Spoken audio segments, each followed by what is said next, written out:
तो hello Evans revision में आपका फिर से स्वागत है। तो दोस्तों, जैसा कि आपको पता ही है कि हमारी daily 30 CG MCQ series start हो चुकी है, जिसमें हम डेली टॉप 30 एमसीक्यूज प्रैक्टिस करते हैं, जिसमें मैं आपको प्रॉपर नोट्स वाइज सारी डिटेल्स प्रोवाइड करता हूं और सभी प्रीवियस ईयर क्वेश्चंस को मैं यहाँ पर समाहित करता हूँ। तो अगर आप वीडियो पर नए हैं तो पहले जाइए लाइक शेयर एंड सब्सक्राइब कर लीजिए, तभी पूरी सीरीज़ की वीडियोज़ की नोटिफिकेशन आपको मिल पाएंगी। और इसकी पीडीएफ आपको मेरे टेलीग्राम चैनल पर मिल जाएगी और टेलीग्राम चैनल की लिंक मैं आपको अपने डिस्क्रिप्शन बॉक्स पर दे दूंगा। तो चलिए बिना किसी देरी के बढ़ते हैं हमारे आज के क्लास 2 की ओर। तो चलिए, आज की हमारी क्लास नंबर 2 है, जिसमें हम छत्तीसगढ़ के टॉप 30 क्वेश्चंस को विथ डिटेल्स करने वाले हैं। तो हम पहला क्वेश्चन देखते हैं कि छत्तीसगढ़ का सबसे ठंडा स्थान कौन सा है। आपका ऑप्शन है ए जांजगीर, बी कोरबा, सी अंबिकापुर या डी धमतरी। आप मेरे साथ ही साथ में कमेंट बॉक्स पर जल्दी से जल्दी क्या है आंसर देते जाइएगा, तब आप देख पाएंगे कि आपकी तैयारी कितनी है। तो देखिए, तो छत्तीसगढ़ का सबसे ठंडा स्थान, तो आपका आंसर हो जाएगा ऑप्शन नंबर सी अंबिकापुर। आइए जानते हैं इसके बारे में विस्तृत जानकारी। तो अंबिकापुर कहाँ स्थित है, तो सरगुजा जिले में स्थित है। वहीं इसे छत्तीसगढ़ का तिब्बत या शिमला, देखिए अंबिकापुर जो है छत्तीसगढ़ के तिब्बत या शिमला कहे जाने वाले मैन पार्ट के समीप है ना, इसे याद रखिएगा। तो छत्तीसगढ़ का तिब्बत या शिमला किसे कहा जाता है, मैन पार्ट को। यहाँ का न्यूनतम तापमान राज्य में सबसे कम रिकॉर्ड होता है। वहीं यह छत्तीसगढ़ के उत्तर दिशा में अवस्थित है। अब आगे देखते हैं। दूसरा क्वेश्चन है, छत्तीसगढ़ में सर्वाधिक वर्षा किस क्षेत्र में होती है। तो आपका ऑप्शन है option number A Bastar, option number B Raigarh, C Ambikapur या डी अबूझमाड़। तो चलिए इसका आंसर आप दीजिए। तो इसका आंसर हो जाएगा छत्तीसगढ़ में सर्वाधिक वर्षा अबूझमाड़ क्षेत्र, ऑप्शन नंबर डी में होती है। ठीक है, चलिए देखते हैं इसके बारे में जानकारी। तो अबूझमाड़ बस्तर संभाग का घना वनों से आच्छादित क्षेत्र है। अब देखिए, मैं आपको बता देता हूं कि ये जो है हमारा छत्तीसगढ़ का मैप है ना। छत्तीसगढ़ का यहाँ पर आप मैप देख पाएंगे। अब इधर ये इस साइड में, नॉर्थ वेस्ट साइड में कैमूर पर्वत श्रृंखला है। वहीं यहाँ पर पश्चिम साइड में मैकल श्रृंखला है, और इस मैकल श्रृंखला में ही यहाँ पर नारायणपुर क्षेत्र में आपको अबूझमाड़ का क्षेत्र मिलेगा, क्योंकि इसे ही वृष्टि छाया प्रदेश कहते हैं। और यहाँ पर बादल जो है इसके इस पार नहीं जा पाते, वहीं पर रुककर अधिकतम बारिश करा देते हैं। इसके बारे में सारी जानकारी मैं आगे की वीडियोस में देने वाला हूँ। अभी क्या है, टॉप 30 हमारी क्विक रिवीजन की क्लासेस हैं, इसलिए मैं ज़्यादा जानकारी आपको नहीं दे रहा हूँ। तो चलिए, यहाँ 2500 mm से अधिक वर्षा होती है। वहीं यह माओवादी प्रभाव क्षेत्र में भी माना जाता है। अब अबूझमाड़ का आखिर अर्थ क्या होता है, तो अबूझमाड़ का अर्थ होता है जहां गणना करना संभव नहीं है। अबूझ से आप समझ सकते हैं, जो कि गणना करना संभव नहीं है। अब आगे देखते हैं। नेक्स्ट है, छत्तीसगढ़ राज्य की सीमा कितने राज्यों से लगती है। तो आपका ऑप्शन है ए 5, बी 6, सी 7 या डी 8। तो आपका आंसर आ जाएगा ऑप्शन नंबर सी 7 राज्यों से। तो छत्तीसगढ़ राज्य की सीमा अन्य 7 राज्यों से लगती है। चलिए देखते हैं कौन कौन सी है ये राज्य। तो देखिए, सबसे पहले मैं मैप में बताता हूँ, मैप में आप अच्छे से समझ पाएंगे, फिर आप आराम से इसे याद कर सकते हैं। तो चलिए, यहाँ पर पश्चिमी क्षेत्र में आप देखेंगे तो सबसे पहला है मध्य प्रदेश, जो कि टोटल 9 जिले लगते हैं यहाँ पर, है ना, जो कि सर्वाधिक है। सर्वाधिक एक और है, तो कौन सा है, उड़ीसा। यहाँ पर भी छत्तीसगढ़ के 9 जिले टच होते हैं। तो पहला है मध्य प्रदेश, दूसरा उड़ीसा, यहाँ पर तीसरा देख सकते हैं झारखंड, चौथा है उत्तर प्रदेश, वहीं पांचवा है महाराष्ट्र, छठवा है तेलंगाना और सातवां है आंध्र प्रदेश। इस प्रकार से आप टोटल 7 राज्यों को देख सकते हैं जो छत्तीसगढ़ की सीमाओं को स्पर्श करते हैं। यहाँ पर से आप क्रम वाइज देख सकते हैं, पहला मध्य प्रदेश, दूसरा उत्तर प्रदेश, तीसरा झारखंड, चौथा उड़ीसा, पांचवा आंध्र प्रदेश, छठवां तेलंगाना और सातवां महाराष्ट्र। चलिए आगे बढ़ते हैं। छत्तीसगढ़ की राजकीय भाषा क्या है। आपका ऑप्शन है ए हल्बी, बी अंग्रेजी, सी छत्तीसगढ़ी या डी हिंदी। तो यहाँ पर मोस्टली लोग गलती करेंगे, छत्तीसगढ़ है तो छत्तीसगढ़ की राजकीय भाषा भी क्या डालेंगे, छत्तीसगढ़ी। लेकिन यहाँ पर राजकीय भाषा या राजभाषा क्या है, हिंदी, क्योंकि छत्तीसगढ़ी एक बोली है। अब आगे आते हैं, देखिए जानकारी। छत्तीसगढ़ की राजकीय भाषा क्या है, हिंदी है। छत्तीसगढ़ी यहाँ की प्रमुख बोली है, ना कि एक भाषा। लेकिन राजभाषा का दर्जा किसे प्राप्त है, हिंदी को। अब संविधान की 8वीं अनुसूची में छत्तीसगढ़ी शामिल नहीं है। अब मैं बता दूं कि 8वीं अनुसूची में कितने भाषाओं को समावेश किया गया है, टोटल 22 भाषाओं को समावेश किया गया है, जिसमें हिंदी तो है लेकिन छत्तीसगढ़ यहाँ पर नहीं है, इसकी मांग चल रही है। ठीक है, और मैं आपको बता दूं कि 28 नवंबर सन 2007 को छत्तीसगढ़ी राजभाषा आयोग बनाया गया, इसीलिए राजभाषा दिवस कब मनाया जाता है? तो 28 नवंबर को आपको याद रखना है। अब आते हैं प्रशासनिक कार्य में भी हिंदी में ही कार्य किया जाता है। आगे देखते हैं, सरगुजा जिले का जिला मुख्यालय कहाँ है? आपका ऑप्शन है ए सरगुजा, बी अंबिकापुर, सी सूरजपुर या डी बलरामपुर। तो देखिए दोस्तों, सरगुजा जिले का जिला मुख्यालय है आपका ऑप्शन नंबर बी अंबिकापुर में, जिसके बारे में मैंने पहले भी बात की है। अब देखिए, सरगुजा कोई नगर नहीं है, बल्कि क्या है? जिले का नाम है, अर्थात वहां पर आप सरगुजा नाम का कोई क्षेत्र नहीं देखेंगे। ठीक है, तो सरगुजा किसका नाम है? जिले का। इसका मुख्यालय कहाँ है? अंबिकापुर में। यहाँ पर आप मैप में सरगुजा देख सकते हैं। ठीक है, यह उत्तर छत्तीसगढ़ का प्रमुख व्यापारिक और शैक्षणिक केंद्र भी है। सरगुजा संभाग का भी मुख्यालय क्या है? अंबिकापुर है। तो मुख्यालय भी क्या है सरगुजा संभाग का? अंबिकापुर। आपको इसे याद रखना है। चलिए, नेक्स्ट क्वेश्चन है, छत्तीसगढ़ राज्य की स्थापना भारत के राज्यों में किस क्रम में हुई थी? अर्थात जब भारत में राज्य निर्माण हो रहा था तो छत्तीसगढ़ राज्य कब बना था? तो आपका ऑप्शन है ए 25वां, बी 26वां, सी 27वां या डी 28वां। तो इसका आंसर आप देंगे, तो इसका आंसर हो जाएगा ऑप्शन नंबर बी 26वां नंबर का। तो छत्तीसगढ़ 26वां नंबर का राज्य है। चलिए आगे देखते हैं। तो सन 1 नवंबर 2000 को छत्तीसगढ़ मध्य प्रदेश से अलग होकर एक नए राज्य के अस्तित्व में आया था। ठीक है, अब इसी प्रकार से आपको 3 डेट याद रखना है। एक याद रखना है 1 नवंबर, दूसरा याद रखना है 9 नवंबर और तीसरा याद रखना है 15 नवंबर। और ये सभी के सभी आपको सन याद रखने हैं 2000 में। तो 2000 में 1 नवंबर, 9 नवंबर और 15 नवंबर को याद रखना है। तो 1 नवंबर में बना था छत्तीसगढ़, 9 नवंबर में बना था उत्तराखंड, वहीं 15 नवंबर में बना था झारखंड, और तीनों के तीनों सन 2000 में निर्मित हुए थे। ठीक है, तो 26वां राज्य कौन सा होगा? छत्तीसगढ़। 27वां राज्य कौन सा होगा? उत्तराखंड। और 28वां राज्य कौन सा होगा? तो झारखंड। और 29वां राज्य यहाँ पर आप देख सकते हैं तेलंगाना 2014 में। यहाँ पर सारे क्रम आपको दिखने को मिलेंगे, और इसकी भी ट्रिक मैं आपको एक बार एक वीडियो में अलग से दे दूंगा। अगर आपको चाहिए तो यस जरूर लिखेगा, मैं सारे के सारे राज्यों को आराम से आपको याद करा सकता हूँ। देखिए, तेलंगाना सबसे नवीनतम है जो कि 2014 में बना है। तो राज्य स्थापना दिवस कब मनाया जाता है? तो जैसा कि आपको पता ही है कि 1 नवंबर को छत्तीसगढ़ राज्य स्थापना दिवस मनाया जाता है। अब आगे देखते हैं नेक्स्ट क्वेश्चन, छत्तीसगढ़ के प्रथम शहीद सेनानी कौन थे? तो आपका ऑप्शन है ए शहीद गेंदा सिंह, बी शहीद वीर नारायण सिंह, सी शहीद बोधघाट सिंह या डी शहीद पायके तुरी। तो आपका ऑप्शन हो जाएगा ऑप्शन नंबर बी शहीद वीर नारायण सिंह। आगे देखते हैं इसके बारे में। तो वीर नारायण सिंह सोना खान के जमींदार थे, और सोना खान कहाँ है? तो सोना खान है बलौदाबाजार जिले में। ठीक है, उन्होंने अंग्रेजों से भूखों के लिए अनाज लूटा था। इसके बारे में सारी हिस्ट्री में आगे बताऊंगा। और सन 1857 के विद्रोह के दौरान इन्हें क्या दी थी? फांसी दी गई थी, और इन्हें फांसी 10 दिसंबर सन 1857 को दी गई थी। ये भी आप याद रखेंगे। और कहाँ दी गई थी? तो रायपुर के जय स्तंभ चौक में, जो वर्तमान में आप रायपुर में जय स्तंभ चौक सेंटर में देखते हैं ना, वहीं शहीद वीर नारायण सिंह को फांसी दी गई थी। मोस्टली लोग ये नहीं जानते, रायपुर में होते हुए भी ये नहीं जानते। मैंने कई बार ये अंदाजे लगाए हैं। अब इनकी जाति क्या थी? बिंजवार जनजाति थे। तो ये क्वेश्चन भी पूछा जाता है कि शहीद वीर नारायण सिंह किस जनजाति से थे? तो आपका आंसर हो जाएगा बिंजवार जनजाति। इन्हें छत्तीसगढ़ का प्रथम शहीद कहा जाता है। तो देखिए दोस्तों, इस प्रकार से मैं सिर्फ एक एमसीक्यू में लगभग 10 एमसीक्यू के बराबर आपको नॉलेज दे रहा हूँ। तो यहाँ पर आप 30 एमसीक्यू ना लेकर 200 एमसीक्यू के बराबर ये वीडियो को देखेंगे, और ज्यादा से ज्यादा लाइक करेंगे, शेयर करेंगे और कमेंट भी करेंगे कि आपको वीडियोस कैसी लग रही है। चलिए, अब नेक्स्ट है, छत्तीसगढ़ की ऊर्जा राजधानी किसे कहा जाता है? तो आपका ऑप्शन है ए रायगढ़, बी अंबिकापुर, सी कोरबा या डी बिलासपुर। तो दोस्तों, इस प्रकार से आपका उत्तर हो जाएगा ऑप्शन नंबर सी कोरबा। चलिए देखते हैं आगे जानकारी। तो कोरबा विद्युत उत्पादन में अग्रणी जिला है, वही यहाँ एनटीपीसी है, सीएसईबी है, एसईसीएल है ना, इसीलिए इसे क्या कहते हैं? ऊर्जा धानी कहते हैं। ठीक है, तो ताप विद्युत परियोजना यही है। तो छत्तीसगढ़ का कोयला उत्पादन का केंद्र भी क्या है? कोरबा है। तो सर्वाधिक कोयला उत्पादन कहाँ होता है? तो कोरबा में। इसे ऊर्जा की राजधानी कहा जाता है। चलिए आगे बढ़ते हैं। छत्तीसगढ़ में सबसे अधिक उत्पादन किस खनिज का होता है? तो आपका ऑप्शन है ए कोयला, बी लोहा, सी बॉक्साइट या डी चूना पत्थर। तो सबसे पहले आपका आंसर हो जाएगा ऑप्शन नंबर ए कोयला। तो सर्वाधिक उत्पादन किसका होता है? तो कोयला। तो देखिए, छत्तीसगढ़ का कोयला उत्पादन में भारत में दूसरा स्थान है।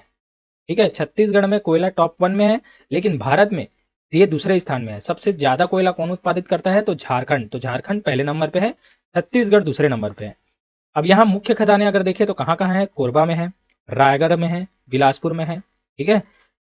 अब SECL south eastern coalfield limited कहाँ है? तो इसका मुख्यालय है बिलासपुर में, आपको याद रखना है। कोयला थर्मल पावर प्लांट की रीड के नाम से भी जाना जाता है। अब चलिए आगे बढ़ते हैं। भोरम देव मंदिर किस वंश के शासन काल में निर्मित हुआ था? आपका ऑप्शन है ए सोमवंश, बी कलचुरी वंश, सी नागवंश या डी मराठा वंश। तो आपका उत्तर हो जाएगा नागवंश। नागवंश को ही बोलते हैं फड़ी नागवंश। तो भोरम देव मंदिर फड़ी नागवंश के शासनकाल में निर्मित हुआ था। आगे देखते हैं। तो देखिए, भोरम देव मंदिर फड़ी नागवंश के शासनकाल में निर्मित हुआ था। आप यहाँ पर चित्र में देख पाएंगे। निर्माण तंत्र थे गोपाल देव। ठीक है।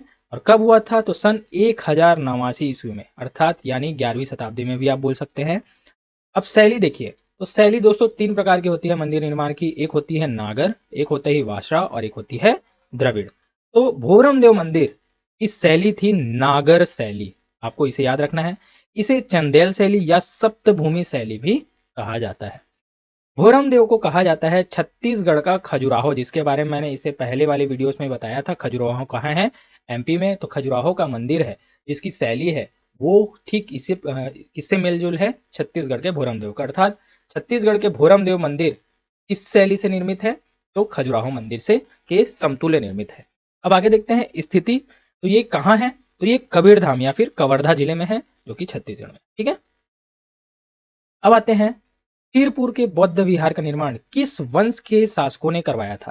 तो आपका ऑप्शन है ए पांडु वंश, बी नागवंश, सी कलचुरी वंश या डी मराठा वंश। तो आपका उत्तर हो जाएगा सिरपुर के बौद्ध विहार का निर्माण ऑप्शन नंबर ए पांडु वंश के शासकों ने करवाया था। तो देखिए, सिरपुर है ना, तो सिरपुर में स्थित बौद्ध विहार का निर्माण सोमवंश या फिर पांडुवंश, तो पांडुवंश को ही सोमवंश के नाम से भी जाना जाता है, इसे आप याद रखेंगे, के द्वारा करवाया गया था। निर्माण काल था 6वीं से 7वीं शताब्दी के बीच में। वहीं बौद्ध विहार का आखिर मतलब क्या होता है? तो बौद्ध विहार वह स्थान होता है जहां पर बौद्ध भिक्षु ठहरते हैं। ठीक है। तो बौद्ध भिक्षुओं के ठहरने का स्थान ही विहार है। अब पांडु वंश का संस्थापक कौन था, ये क्वेश्चन भी पूछा जाता है। तो ये है इंद्रबल। वहीं पांडु वंश के आदि पुरुष की संज्ञा किसे प्राप्त है? तो आपको याद रखना है इनके पिता उदयीन को। ठीक है। तो पांडु वंश के आदि पुरुष है उदयीन और इनके संस्थापक है इंद्रबल। अब आगे बढ़ते हैं। त्रिकलंगाधिपति की उपाधि किस वंश के शासकों ने धारण की थी? आपका ऑप्शन है ए नागवंश, बी सोमवंश या सी मराठा वंश या डी रतनपुर वंश। तो त्रिकलंगाधिपति की उपाधि भी सोमवंशी शासकों अर्थात पांडुवंशी शासकों ने ही धारण की थी। तो देखते हैं इसके बारे में विशेष जानकारी। त्रिकलिंगाधिपति की उपाधि उड़ीसा के सोमवंशी शासकों ने की थी। वहीं प्रमुख शासक अगर देखें तो महाभवगुप्त प्रथम और महाशिवगुप्त प्रथम उड़ीसा के सोमवंश के प्रथम प्रमुख शासक थे। और इसी प्रकार सकल कोसलाधिपति की उपाधि 2 लोगों ने धारण की थी, याद रखना है आपको, पृथ्वीदेव प्रथम और तीवर देव। ये क्वेश्चन भी पूछा जाता है कि सकल कोसलाधिपति की उपाधि किसने धारण की थी? तो आपके पास 2 ऑप्शन है, एक होगा पृथ्वीदेव प्रथम और दूसरा होगा तीवर देव। ठीक है। अब आते हैं नेक्स्ट, छत्तीसगढ़ में सर्वाधिक समय तक किस वंश ने शासन किया? तो आपका ऑप्शन है ए नागवंश, बी पांडुवंश, सी कलचुरी वंश या डी मराठा वंश। तो आपका आंसर हो जाएगा ऑप्शन नंबर सी कलचुरी वंश। इन्होंने लगभग 741 वर्षों तक छत्तीसगढ़ में शासन किया है। आइए जानते हैं विशेष जानकारी। तो छत्तीसगढ़ में कलचुरी वंश ने सर्वाधिक काल तक शासन किया। वहीं इनका शासन काल था 1000 ईस्वी से 1741 ईस्वी तक, मतलब टोटल 741 वर्षों तक इन्होंने शासन किया। और इनकी अगर शाखा मैं बोलूं तो कलचुरी वंश की लहुरी शाखा ने छत्तीसगढ़ में शासन किया है। संस्थापक देखें तो कलिंगराज छत्तीसगढ़ के कलचुरी शाखा के संस्थापक रहे हैं।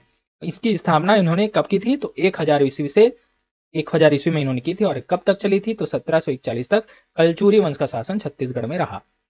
अब इसके आदि पुरुष कौन थे? तो कृष्ण राज, इन्हें आप याद रखेंगे। कलचुरी वंश के आदि पुरुष की संज्ञा किसे प्राप्त है? तो आपका आंसर हो जाएगा कृष्ण राज। अब नेक्स्ट देखते हैं कि गोपाल मिश्र किस कलचुरी शासक के दरबारी कवि थे? तो आपका ऑप्शन है ए लक्ष्मी निधि राय, बी रघुनाथ सिंह, सी राज सिंह या डी तखत सिंह। तो आपका उत्तर हो जाएगा option number C Raj Singh. तो गोपाल मिश्र राज सिंह के दरबारी कवि थे। चलिए देखते हैं। तो गोपाल मिश्र राज सिंह के दरबारी कवि थे। और राज सिंह का शासनकाल देखें तो 1689 से लेकर 1712 ईस्वी तक रहा। और इन्होंने जूना शहर की स्थापना की। और जूना शहर किसके समीप है? तो रतनपुर के समीप है। ठीक है, आप इसे भी याद रखेंगे। अब गोपाल मिश्र की प्रसिद्ध रचना है खूब तमाशा। खूब तमाशे की रचना इन्होंने 1689 ईस्वी में की थी। और मैं आपको बता दूं कि छत्तीसगढ़ का सर्वप्रथम बार प्रयोग खूब तमाशा में इन्होंने किया था। ठीक है, छत्तीसगढ़ शब्द का प्रयोग खूब तमाशा में किसने किया था? तो गोपाल मिश्र ने किया था। ये याद रखना है किसमें किया था? तो खूब तमाशा अपनी पुस्तक में किया था। ठीक है, अब आते हैं नेक्स्ट। छत्तीसगढ़ में गांधी जी की हरिजन यात्रा किस वर्ष हुई? आपका ऑप्शन है ए सन 1933, बी 1920, सी 1936 या डी 1942। तो आपका उत्तर हो जाएगा हरिजन यात्रा। ठीक है, तो ये हो जाएगा ऑप्शन नंबर ए 1933 में। ठीक है, तो गांधी जी ने छत्तीसगढ़ में हरिजन यात्रा कब की? तो सन 1933 में। चलिए देखते हैं। तो मैं पहले बता देता हूं कि गांधी जी ने 2 बार मुख्यतः छत्तीसगढ़ का भ्रमण किया। ये पहला किया था उन्होंने 1920 में असहयोग आंदोलन के दौरान, दूसरा किया था 1933 में। तो जो हरिजन यात्रा है ये 1933 में इन्होंने किया था। तो गांधी जी की हरिजन यात्रा छत्तीसगढ़ में 22 से लेकर 28 नवंबर 1933 तक रही है। तो ये डेट भी आप याद रखेंगे। अब पीएससी डायरेक्ट इस क्वेश्चन को पूछता है कि कब हुई थी, तो इस डेट को आपको याद रखना है 22 से लेकर 28 नवंबर के बीच में। यह उनकी दूसरी यात्रा थी। पहली यात्रा मैंने बता दी है कि सन 1920 में हुई थी। इनका उद्देश्य था हरिजन दलितों के अधिकार और स्वच्छता का जागरूकता हेतु, है ना, उन्हें सम्मान दिलाना। ठीक है, अब आगे बढ़ते हैं। किस कलचुरी शासक ने बादल महल का निर्माण कराया था? तो आपका ऑप्शन है ए रघुनाथ सिंह, बी लक्ष्मीनिधि राय, सी राज सिंह देव या डी तखत सिंह। बताइए इसका आंसर क्या होगा?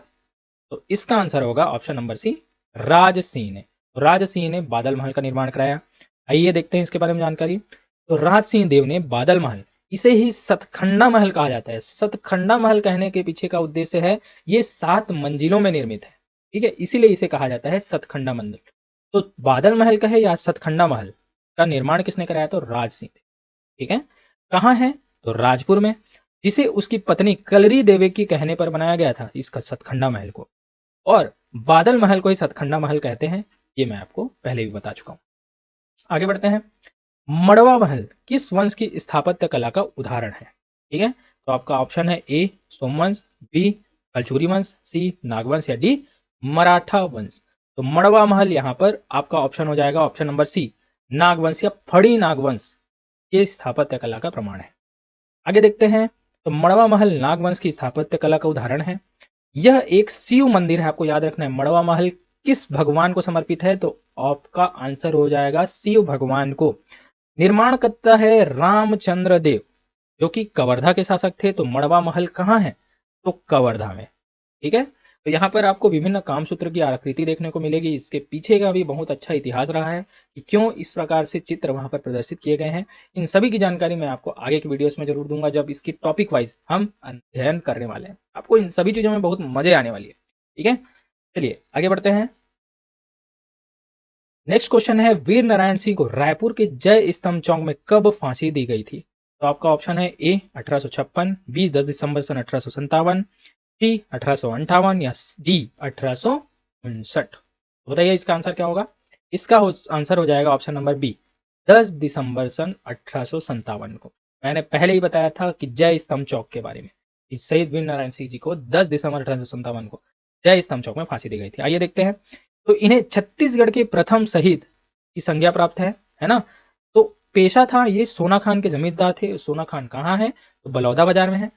इन्होंने ब्रिटिश विरोध में विद्रोह के कारण 10 दिसंबर 1857 को इन्हें फांसी दी गई थी। आप रायपुर के इस जय स्तंभ चौक के बारे में भली भांति परिचित होंगे यदि आप रायपुर या रायपुर के आसपास रहने वाले। ठीक है, यहीं पर शहीद वीर नारायण सिंह को फांसी दी गई।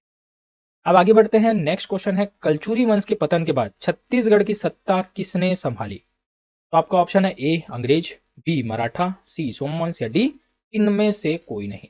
तो आपका आंसर हो जाएगा ऑप्शन नंबर बी मराठों ने। तो कलचुरी के बाद किसका शासन रहा? तो मराठों का शासन रहा। आइए देखते हैं। तो कलचुरी वंश का शासनकाल मैंने बताया कि 1000 ईस्वी से 1741 ईस्वी तक रहा, जिसके संस्थापक कलिंग राज थे। अब 1741 के बाद छत्तीसगढ़ की सत्ता किनके अधीन आई? तो मराठों के अधीन आई।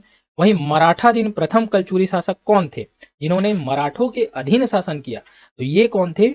रघुनाथ सिंह।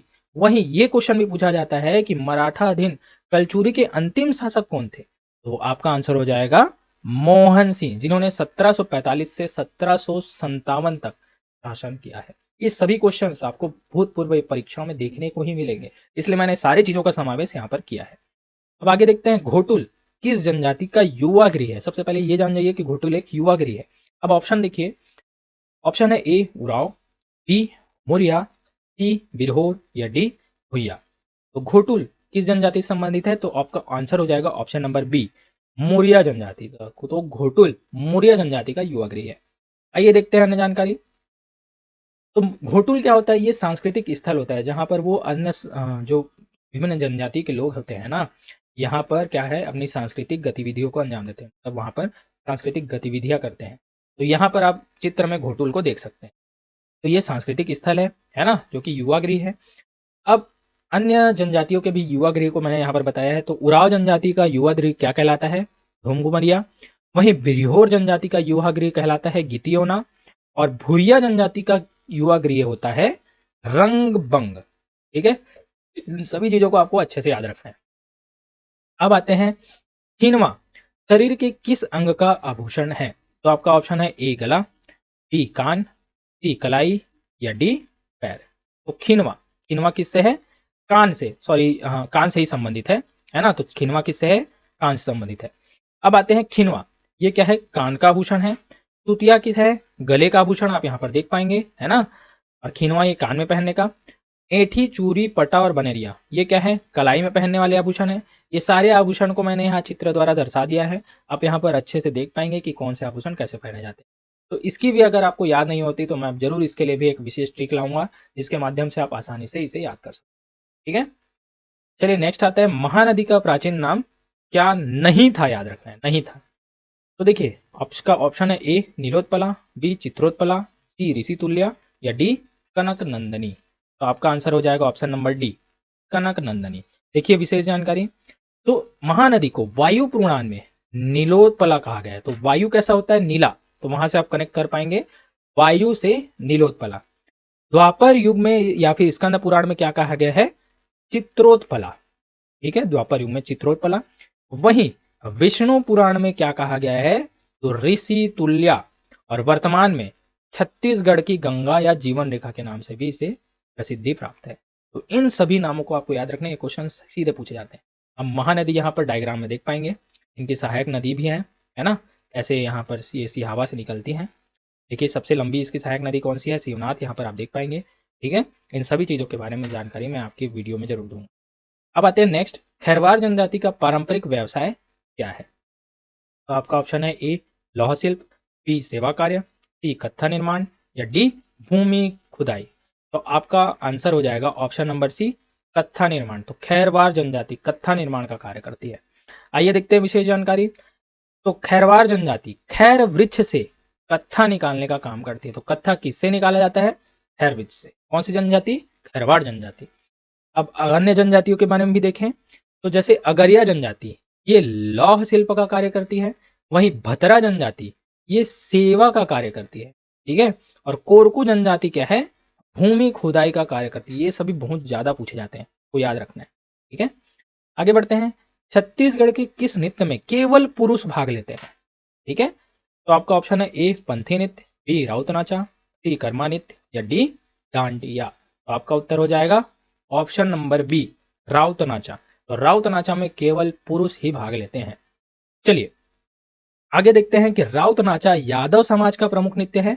वहीं इसमें केवल पुरुष भाग लेते हैं और इसमें भगवान कृष्ण की पूजा स्मृति के रूप में राउत नाचा किया जाता है। और इसी प्रकार से एक नृत्य और है सैला नृत्य। सैला नृत्य को ही दंडा नृत्य के रूप में भी जाना जाता है और इसमें भी केवल और केवल पुरुष ही भाग लेते हैं। तो दो नृत्य आपको याद रखना है, एक सैला नृत्य, एक राउत नृत्य, जिसमें पुरुष भाग लेते हैं। ठीक है, बाकी ऊपर में मैंने बताया ही है कि पंथी नृत्य, कर्मा नृत्य और डांडिया, इन तीनों में क्या है, महिलाएं भी भाग लेती है। अब आते हैं, छत्तीसगढ़ के मंत्रालय भवन का नाम क्या है। तो आपका ऑप्शन है ए इंद्रावती, बी महानदी, सी मिनी माता या डी पहुना। तो छत्तीसगढ़ के मंत्रालय भवन का नाम है ऑप्शन नंबर बी, महानदी। तो म से मंत्रालय, म से महानदी, आपको याद रखना है। ठीक है, अब देखते हैं, महानदी भवन जो है छत्तीसगढ़ का मंत्रालय और सचिवालय दोनों है। ठीक है, अब इंद्रावती भवन की बात करें तो ये संचालनालय भवन है। तो इंद्रावती भवन संचालनालय भवन है। मिनी माता भवन ये है विधानसभा, जो कि छत्तीसगढ़ की प्रथम महिला सांसद मिनी माता के नाम पर है। ठीक है। पहुना की मैं बात करूं तो राज्य शासन का विश्राम गृह क्या है, पहुना कहलाता है। इन चारों को आपको अच्छे से याद रखना है। अब आगे देखते हैं जनजातीय अंचल में सल्फी क्या है। तो आपका ऑप्शन है ए पशु, बी कृषि उपकरण, सी धान का प्रकार, या डी पेय पदार्थ। तो आपका उत्तर हो जाएगा ऑप्शन नंबर डी पेय पदार्थ। तो जनजातीय अंचल में सल्फी एक क्या है, पेय पदार्थ है। तो यहाँ पर आप चित्र में सल्फी देख पाएंगे जो छाछ की तरह दिखता है। अब सल्फी माड़िया और मुड़िया जनजातियों का पेय पदार्थ है। अन्य जनजातियों के पेय पदार्थ को भी हम देखते हैं ना। तो माड़िया और मुड़िया जनजाति का पेय पदार्थ क्या है, सल्फी है। वहीं ताड़ी बैगा जनजाति का पेय पदार्थ है। ठीक है। और पेज गोंड जनजाति का, ठीक है, गोंड जनजाति का पेय पदार्थ कौन सा है, पेज है। वहीं कोशमा उराव जनजाति का पेय पदार्थ है। इस प्रकार से जनजाति और उसके पेय पदार्थ को सही जोड़ी में सुमेलित कीजिए भी प्रश्न पूछा जाता है, तो आपको एक एक चीज को अच्छे से याद रख लेना है। अब आते हैं नेक्स्ट, छत्तीसगढ़ के लोकगीतों का राजा किसे कहा जाता है। तो आपका ऑप्शन है ए कर्मा नृत्य, बी ददरिया, सी सुबा, या डी अंडमान। तो लोकगीतों का राजा आपका ऑप्शन हो जाएगा ऑप्शन नंबर बी ददरिया को कहा जाता है। विशेष जानकारी देखते हैं तो ददरिया छत्तीसगढ़ के लोकगीतों का राजा या प्रणय गीत या प्रेम गीत अर्थात सॉन्ग ऑफ लव के रूप में जाना जाता है। ठीक है। और इसमें महिलाएं और पुरुष दोनों इसमें भाग लेते हैं। तो आपको ददरिया को याद रखना है, जिसे प्रणय गीत भी कहा जाता है। अब आगे आते हैं नेक्स्ट क्वेश्चन, छत्तीसगढ़ में किस त्योहार पर किसान बैलों की पूजा करते हैं। तो आपका ऑप्शन है ए पोला, बी हरेली, सी तीजा, या डी छेर छेरा। तो बैलों की पूजा किस त्योहार में की जाती है। तो आपका ऑप्शन हो जाएगा ऑप्शन नंबर ए पोला में। चलिए देखते हैं इसके बारे में। तो पोला कृषक मिट्टी के बैल खरीदते हैं और बैलों की पूजा करते हैं। और हरेली में कृषि औजारों की पूजा की जाती है। वहीं छेर छेरा में पौष पूर्णिमा को मनाया जाता है, जिसमें छेर छेरा छेर मणिक छेर छेरा करके चावल मांगने जाते हैं ना। छेर छेरा कहाँ कब मनाते हैं, तो पौष पूर्णिमा को। अब आते हैं नेक्स्ट, छत्तीसगढ़ का सबसे पुराना अभ्यारण्य कौन सा है भाई। ठीक है, टोटल 11 अभ्यारण्य है, उसमें सबसे पुराना कौन सा है ये आपको बताना है। आपका ऑप्शन है ए सीता नदी अभ्यारण्य, बी भोरमदेव अभ्यारण्य, सी तमोर पिंगला अभ्यारण्य, और डी बादल खोल अभ्यारण्य। तो आपका आंसर हो जाएगा ऑप्शन नंबर ए सीता नदी अभ्यारण्य। तो चलिए देखते हैं विशेष जानकारी। तो सीता नदी अभ्यारण्य सन 1974 में स्थापित किया गया था। तो ये कहाँ है पूछा जाए तो ये धमतरी जिला में स्थित है। वहीं सबसे नया अभ्यारण्य अगर मैं बोलूं तो ये है भोरमदेव अभ्यारण्य, जो कहाँ है, कवर्धा जिले में, और इसे सन 2001 में बनाया गया था। सबसे बड़ा अभ्यारण्य है तमोर पिंगला, जिसका क्षेत्रफल है 608 वर्ग किलोमीटर, जो कि सूरजपुर जिले में स्थित है। वहीं सबसे छोटा अभ्यारण्य कौन सा है, तो बादल खोल, जिसका क्षेत्रफल है 105 वर्ग किलोमीटर, और यह जसपुर जिले में स्थित है। ठीक है। तो देखिए सारी की सारी जानकारी मैंने यहाँ पर आपको प्रोवाइड कर दी है। अब नेक्स्ट है बिल्मा नृत्य किस जनजाति का प्रसिद्ध नृत्य है। तो आपका ऑप्शन है ए मुरिया, बी बैगा, सी उराव, या डी कोरगू। तो आपका आंसर हो जाएगा ऑप्शन नंबर बी बैगा। ब से बिल्मा आपको याद रखना है। तो चलिए देखते हैं, बिल्मा नृत्य बैगा जनजाति का प्रमुख नृत्य है। अवसर आखिर कब इस नृत्य को किया जाता है, तो विजयादशमी अर्थात दशहरा के अवसर पर बैगा जनजाति द्वारा बिल्मा नृत्य का क्या है, वो किया जाता है, योजन किया जाता है। अब उराव कौन सी जनजाति, उराव जनजाति कौन सा नृत्य करती है, तो सरहुल नृत्य। वहीं माड़िया जनजाति बायसन हॉर्न नृत्य की जाती है। ठीक है। तो माड़िया जनजाति कौन सी नृत्य करती है, तो बायसन हॉर्न। ये क्वेश्चन भी मोस्ट इंपॉर्टेंट है। ठीक है। तो इस प्रकार से दोस्तों मैंने कोशिश किया है कि आपको अच्छे से अच्छे टॉपिक्स पर क्वेश्चंस लाऊं और उसकी सारी जानकारी मैं आपको प्रोवाइड करूं। तो दोस्तों मेरी कोशिश रहती है कि आपको ज़्यादा से ज़्यादा जानकारी प्रोवाइड करूं, इसलिए शायद वीडियो थोड़ी लंबी होती है, लेकिन इस वीडियो से मैं गारंटी लेता हूं कि आपको इन फ्यूचर जितने भी आप एग्जाम की तैयारी कर रहे हैं उसके लिए बहुत हेल्प होने वाली है। तो दोस्तों इसी प्रकार के वीडियोज़ के लिए मेरे चैनल को लाइक शेयर और सब्सक्राइब कर लीजिए। और यार बताओ यार कि आपको मेरी वीडियोज़ कैसी लग रही है। ठीक है, कमेंट बॉक्स पर जरूर कमेंट कीजिए, और PDF आपको मेरे टेलीग्राम चैनल पर मिल जाएगी। इसकी लिंक मैं अपने टेलीग्राम चैनल पर दे दूंगा। तो चलिए दोस्तों मेरे वीडियो पर बने रहने के लिए धन्यवाद। मिलते हैं अपने नेक्स्ट वीडियो।